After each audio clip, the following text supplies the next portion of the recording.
हम स्टार्ट करते हैं simple harmonic motion. Simple harmonic motion is an oscillatory motion or a periodic motion where the restoring force is directly proportional to the displacement and acts in the direction opposite to that of displacement. So, in the same line that Hooke's law tells us that the force is directly proportional, or the acceleration is directly proportional to the displacement that acts in the direction opposite to that of displacement. So it means that there is a direction always towards the mean position. ठीक है. तो हम ये देखते हैं कि simple harmonic motion एक ऐसा ऑसिलेटरी मोशन है जिसमें जो रिस्टोरिंग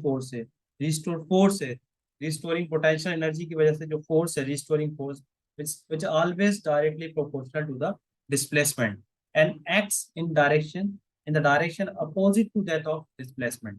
ठीक है. तो हम फिर यहाँ स्टेटमेंट देते हैं कि every simple harmonic motion is as this condition applies to every simple harmonic motion, that acceleration or the force is directly proportional to the displacement and acts in the direction opposite to that of displacement.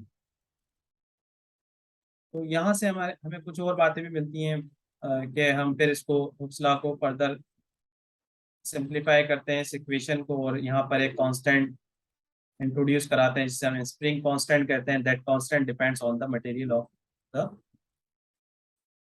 Body. जो भी आप material use कर रहे हैं, spring use कर रहे हैं, spring mass system है, पेंडुलम है, तो ये मटेरियल पर डिपेंड करता है. ठीक है. अकॉर्डिंग टू हमारे पास जो भी मटेरियल होगा उसके अकॉर्डिंग हम इसे देखेंगे. चलिए सबसे पहले इसका सिंपल केस देखते हैं. सिंपल पेंडुलम हमारे पास एक पाइवट पॉइंट है जहाँ से हमने एक स्ट्रिंग ली है और स्ट्रिंग को हमने हैंग कर दिया एक मैश के साथ. तो ये मैश जो है ये एक बॉब है और इसका मैश स्मॉल एम है, इसकी जो लेंथ है वो कैपिटल एल है. अब फर्दर हमारे पास जो इसका वेट है इस मैश का, वो वेट हमें पता है, वेट एक फोर्स है that acts towards the centre of earth. ठीक है. तो ये हमारे पास सेंटर ऑफ अर्थ की तरफ इसकी डायरेक्शन आती है वेट. लेकिन ये पेंडुलम है यूं इस तरह आ रहा है. ठीक है. और इसकी डायरेक्शन यूं है, तो इसके फिर दो कंपोनेंट बन जाएंगे. एक कंपोनेंट इसका पैरेलल टू दैट लाइन होगा. ठीक है. जो टेंशन है इसके पैरेलल होगा. दूसरा जो कंपोनेंट है right angle to that component होगा, वो इस डायरेक्शन में होगा टुवर्ड्स द मीन पोजीशन.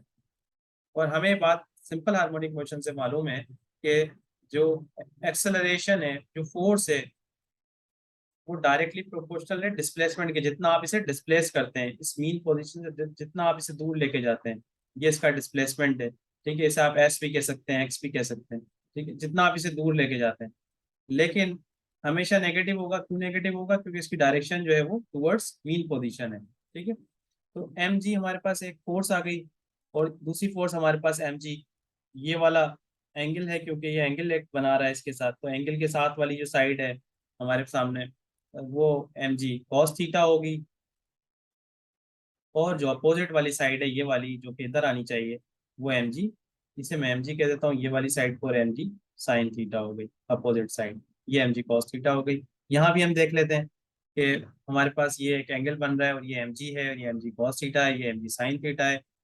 और थीटा, फिर हमें एक और बात मालूम है कि हम हमारे पास अगर आर्क लेंथ है यानी कोई सर्किल है, ठीक है, और उस पर हम किसी आर्क का डिस्टेंस मालूम करना चाह रहे हैं, तो हम क्या करते हैं कि ये जो जो भी वो एंगल बन रहा है, ठीक है, थीटा, और यहाँ पर एक आर है. ठीक है. R is the radius of this circle. तो इसका जो भी रेडियस बनेगा वो इसका l length of the pendulum कहलाएगा. तो इस लेंथ को हम आर कहते हैं. तो हमारे पास एक इक्वेशन होती है S is equal to r theta. इस एस आर्क लेंथ को कैलकुलेट करने के लिए हमारे पास ये एस है और ये आर जो है वो लेंथ ऑफ पेंडुलम है, तो इसे हम एल थीटा कर लेते हैं. ठीक है. तो हमारे पास जो component parallel to this string है, this component mainly pulls on the string and it is balanced by this string tension. ठीक है. ये टेंशन के साथ बैलेंस्ड हो जाएगा. अदर कंपोनेंट जो कि परपेंडिकुलर है, जो कि इस इस वाले पर कंपोनेंट के परपेंडिकुलर है, ठीक है, इस जिसे हम एम जी साइन थीटा कहते हैं, वो this component brings the bob bob back to centre. ये अब सेंटर पे वापस लेकर आएगा. ठीक है। तो हमें मालूम होता है कि ये कंपोनेंट तो बैलेंस्ड हो गया, ठीक है, टेंशन के साथ, लेकिन ये कंपोनेंट रिस्पॉन्सिबल है for the restoring force. So according to the simple harmonic motion, the restoring force at b will be F is equal to minus mg sin theta. Negative sign shows that the force is directed opposite to S. ठीक है.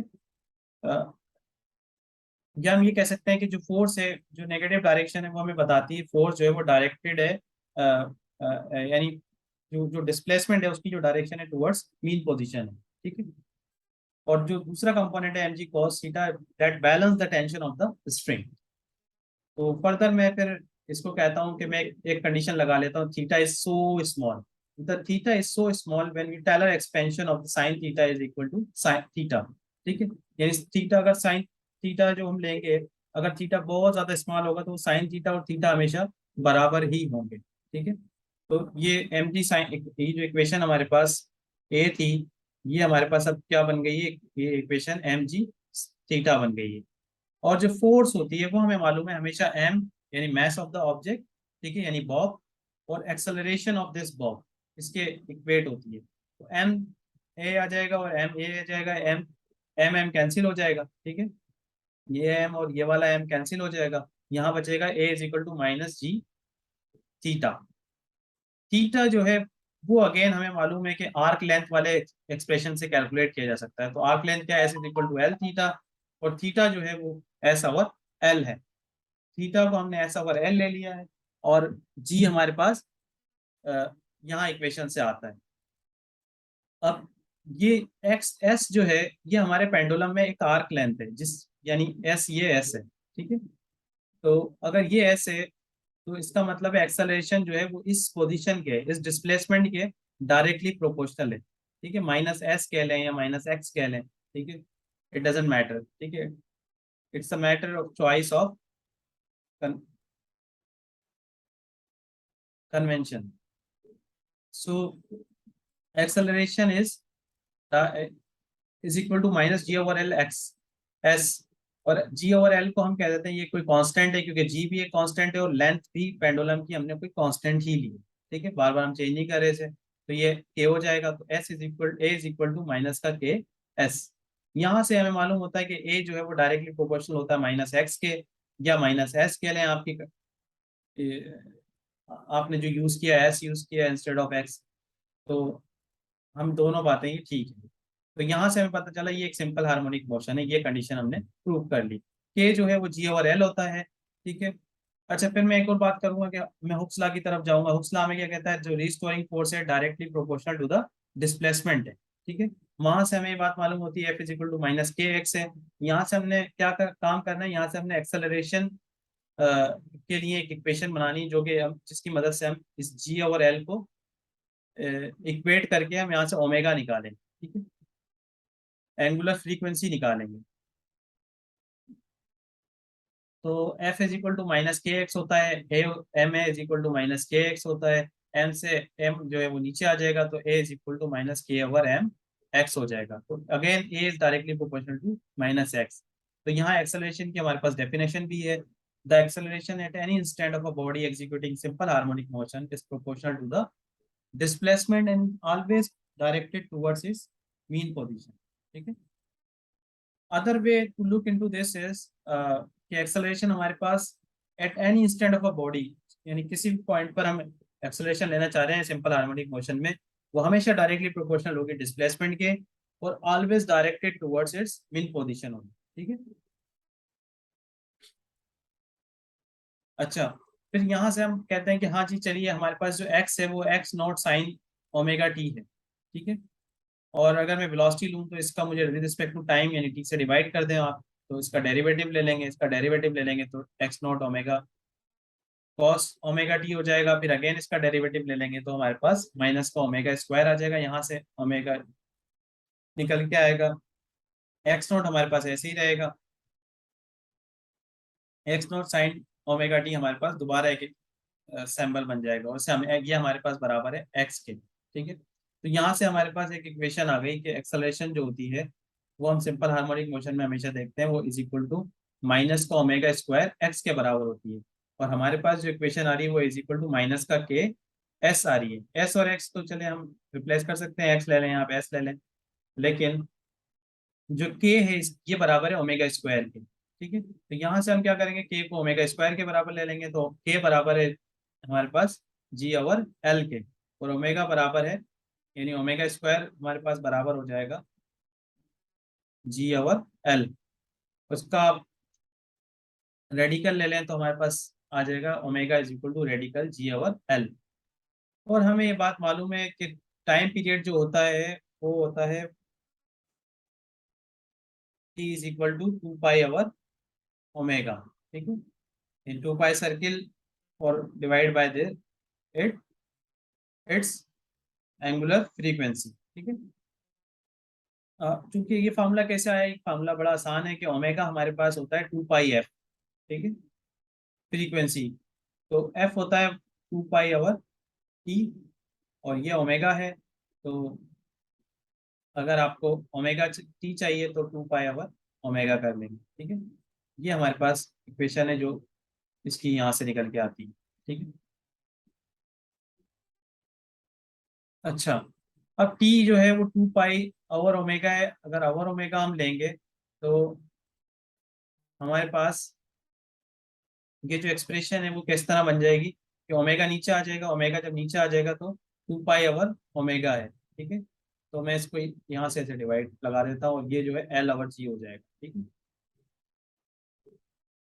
ये हमारे पास time period की equation आ जाएगी, T is equal to 2 pi radical L over G. क्योंकि हमारे पास ओमेगा नीचे है, जब आप इसे ऊपर लेकर आएंगे, न्यूमरेटर में लेके आएंगे, डिनोमिनेटर में है, तो ऑटोमेटिकली जी ऊपर आ जाएगा, एल नीचे आ जाएगा, जी नीचे आ जाएगा, एल ऊपर आ जाएगा, ठीक है। तो हम कहते हैं कि time period of the simple pendulum does not depends on the mass of simple pendulum. तो हमें इस एक्सप्रेशन से पता चलता है कि टाइम पीरियड तो डिपेंड ही नहीं करता मास पे। तो चाहे आप बॉब ये लें साइज, या ये लें, या फिर ये लें, ठीक है, आप किसी भी साइज का बॉब लें, हमारे पास हमेशा आपका जो टाइम पीरियड है वो लेंथ ऑफ द पेंडुलम पर डिपेंड करेगी, ठीक है। तो नाइसली हमने ये बात प्रूव कर दी, और ये बात साबित कर दी कि आप जब भी किसी भी किस्म का आप सिंपल पेंडुलम, अब इस कंडीशन को अगर आप देखें टाइम पीरियड की, तो आपके लिए सिंपल पेंडुलम बनाना भी एक आसान काम हो गया, चाहे बहुत छोटे किसी पार्टिकल का सिंपल पेंडुलम बनाए, चाहे बहुत बड़े किसी पार्टिकल का सिंपल पेंडुलम बनाए, दोनों सूरतों में आपके पास जो टाइम पीरियड है वो उसकी लेंथ पर डिपेंड करे, ठीक है। तो हमने इजीली इस बात को by using mathematical expression prove कर दिया, ठीक है। तो सिंपल हार्मोनिक मोशन हम क्यों पढ़ते हैं, सिंपल हार्मोनिक मोशन हम इसलिए पढ़ते हैं कि फिजिक्स में everywhere from the quantum mechanic from the very small very microscopic particle to the very classical particle हमारे पास हर जगह अप्लाई होता है। किसी ब्रिज के अंदर भी हम देखें तो एक ऑसिलेशन हमें नजर आती है, ठीक है। तो वहां पर जहां पर ऑसिलेशन होगी वहां पर सिंपल हार्मोनिक मोशन होगा। म्यूजिकल इंस्ट्रूमेंट देखें तो हमें वहां सिंपल हार्मोनिक मोशन नजर आता है, ठीक है। वहां पे आप किसी गिटार को, किसी वायलिन के स्ट्रिंग्स को वाइब्रेट करते हैं तो आपके पास साउंड प्रोड्यूस होता है, ठीक है। तो ये अपनी एक सिग्निफिकेंस रखता है। अगर डाइविंग बोर्ड देख लें आप, तो वहां पर एक वाइब्रेशन होती है जो के सिंपल हार्मोनिक मोशन की वजह से होती है, ठीक है। अ, इसके अलावा बेशुमार एग्जाम्पल्स हैं, ऑसिलेटिंग इलेक्ट्रिक मैग्नेटिक फील्ड्स हैं, ठीक है। यहाँ पर आप बड़े स्मॉल सिंपल हार्मोनिक ऑसिलेटर या simple harmonic motion is use everywhere in physics from very macroscopic particles to very microscopic physics, ठीक है। बहुत बड़े पार्टिकल्स के अंदर भी आप देखते हैं आपको सिंपल हार्मोनिक मोशन नजर आता है, और बहुत छोटे पार्टिकल्स में भी आपको ये मोशन नजर आता है, इसीलिए अपनी इंपॉर्टेंस रखता है। और इसके दो सिंपल केसेस थे, एक सिंपल पेंडुलम था, एक दूसरा सिंपल स्प्रिंग मैथ सिस्टम है। हमने उसको अभी स्टडी नहीं किया, उसे हम बाद में स्टडी करेंगे, अभी के लिए इतना ही। शुक्रिया।